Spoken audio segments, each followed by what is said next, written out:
welcome back to my channel. At kung bago ka dito, don't forget to subscribe and click the notification bell para makatanggap ka araw-araw or yung mga fresh videos na gagawin natin. And for this tutorial, very timely po yung gagawin natin. Ita-troubleshoot po natin yung internet connection natin sa bahay.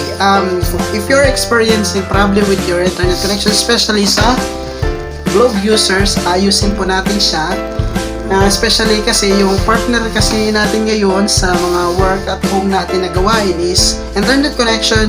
At the same time, pinakamainam siya kung meron ka nito sa bahay. And to do that, kasi nga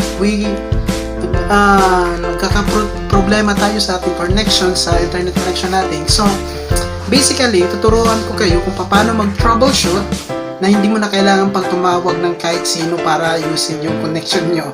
Okay, you can do this in your home. So, let's do it. Ito yung internet connection sa bahay namin. We are using Globe Home Broadband internet connection or Wi-Fi. And may problema kami ito. Meron siyang red light. Meaning, wala kang connection. At the same time, it might be may problema dito sa modem natin or di kaya dito sa likod. Normally yung problema is nasa SIM card or di kaya kailangan i-restart yung reset button. Ito yung butas niya. Okay, so to do that, let's start with number 1. Okay, first step is tanggalin natin yung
kung anong mangyayari. So let's start. Let's wait and wait. Okay.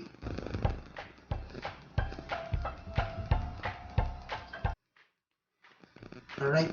Ayan. See? Ang problema mo ay SIM card. Okay? So ayan. Now, step number 2, paano natin isosolve yung problem natin sa internet connection natin is dito sa reset button. Okay, unahin mo yan. Tusukin mo siya ng gamit ito. Alright. For 5 seconds. Okay. Gawin natin for 5 seconds. 1. Okay, gawin natin for 5 seconds.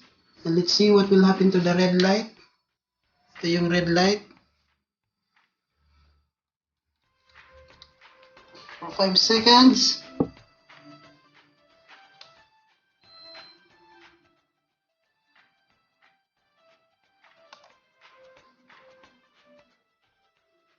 Okay. Nag-blink siya, nag-blink. And then let's wait until ma-refresh siya ulit. Okay. Let's wait what will happen next. After natin i-press yung reset button. Let's see what will happen next. Let's see. We'll wait. Okay. Alright, ayan. Blue na rin siya. Or green. So meaning, meron tayong connection na ulit. That's a good thing. Kung na-solve natin yung problem number 2 natin. Kung hindi natin ma-press yung o kahit tinagal yung SIM card at saka hindi pa rin siya nag-work, ito yung solution number 2. And next solution is so yung rule number 3 natin or yung solution number 3 natin, ito troubleshoot natin yung internet connection natin ng Globe. Kung red button or red light siya is definitely dito sa taas. Yan, nakikita mo yung power button. Ito.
Internet connection natin. And definitely, kapag wala sa tatlong gumana, isa lang ang problema. Magbayad na kayo ng account nyo kasi pinutulan na kayo ng internet connection nyo dahil hindi na kayo nagbabayad. That's all. Thank you. And thank you so much for watching this video. Hope meron kayong natutunan na solve niyo yung problem niyo, na troubleshoot natin yung problem ng internet connection niyo. At kung wala talaga kayong nakikitang solution,